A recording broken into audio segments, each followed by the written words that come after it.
मेरे बेटे का आने का टाइम कब होगा। और एक ये बहू है जो छोटी छोटी बातों पे नाराज होके मुझे घर से बाहर निकाल देती है।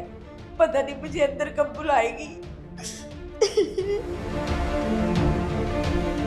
माँ,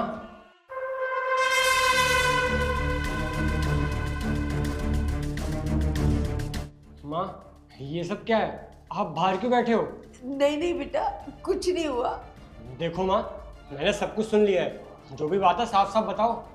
बेटा तेरी शादी के ना कुछ दिन बाद से ही ये सब चल रहा है। बहू के तो ना हाव भाव ही बदल गए हैं। मैं तेरे आगे हाथ जोड़ती हूँ बेटा, तू इसको ना कुछ मत बोलियो, वरना वो मुझे फिर से मारेगी। अच्छा, शिवानी कितनी हिम्मत। अब टेंशन मत लो माँ, इसको तो मैं बताता हूँ। अब चलो अंदर।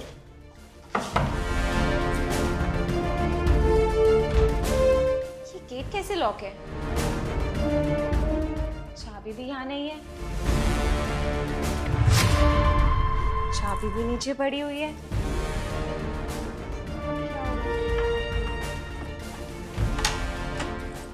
आयुष तुम, मम्मी जी आप बाहर कब गए? शिवानी ज्यादा भोली मत बनो और मुझे ये बताओ, तुमने मेरी माँ को घर से बाहर क्यों निकाला? कैसी बातें कर रहे हो आयुष तुम? मम्मी जी आप बताओ ना आयुष को, मैंने आपको घर से बाहर कब निकाला? अरे बहू तू झूठ क्यों बोल रही है? बेटा ये तो कुछ भी नहीं है। बहू तो ना मुझे रोज रोज घर से बाहर निकाल देती है। और तो और बेटा ये तो मुझे धमकी भी देती है कि तेरा बेटा तो सिर्फ मेरी ही सुनता है। तूने अगर अपने बेटे को कुछ भी बताने की कोशिश की ना तो ये मुझ पर ना झूठा इल्जाम लगाकर मुझे घर से बाहर निकलवा देगी। आयुष तुम्हारी मम्मी ना सबको झूठ बोल रही है, मेरी बात का यकीन करो। बहू कुछ तो शर्म कर, भला मैं अपने बेटे का घर क्यों तुड़वाऊंगी? और बेटा तुझे पता है कल मैं सिर्फ सब्जी में ना नमक डालना भूल गई थी, तो इसने तो मुझ पर हाथ तक उठा दिया।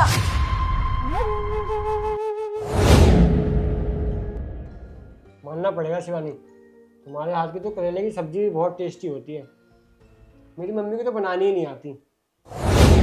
माँ को तो करेले की सब्जी बनानी ही नहीं आती। दाल में कुछ तो काला है। देखो शिवानी, मुझे अब तुम्हारी कोई बकवास नहीं सुननी। तुम घर के बाहर ही वेट करो, तुम्हारा सामान मैं बाहर ही भिजवाता हूँ।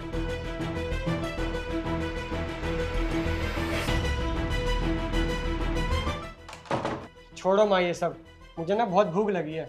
आप एक काम करो, कल की तरह मेरे लिए करेले की सब्जी बना दो। पर बेटा जो खाना बना हुआ है उसका क्या? अरे माँ मुझे वो खाना खाना ही नहीं है, मुझे करेले की सब्जी खानी है। प्लीज बना दो जाकर। तुझे पता तो है कि मुझे करेले की सब्जी कहाँ अच्छे से बनानी आती है।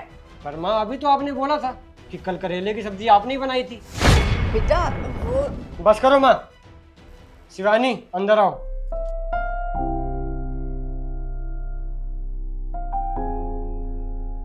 देखो माँ, अब झूठ बोलने का कोई फायदा नहीं है। जो भी बात है साफ साफ बता दो। बेटा देख, सीधी सी बात है, तुम दोनों की शादी को इतने साल हो गए हैं और मुझे डॉक्टर ने बताया है कि शिवानी कभी माँ नहीं बन पाएगी। बस बेटा इसी टेंशन में ना मैं पागल सी हो गई थी और मुझे कुछ समझ ही नहीं आ रहा था कि तेरा वंश आगे कैसे बढ़ेगा। और तू तो इसके प्यार में इतना पागल था कि मेरे कहने पर तो तू इसे तलाक भी नहीं देता।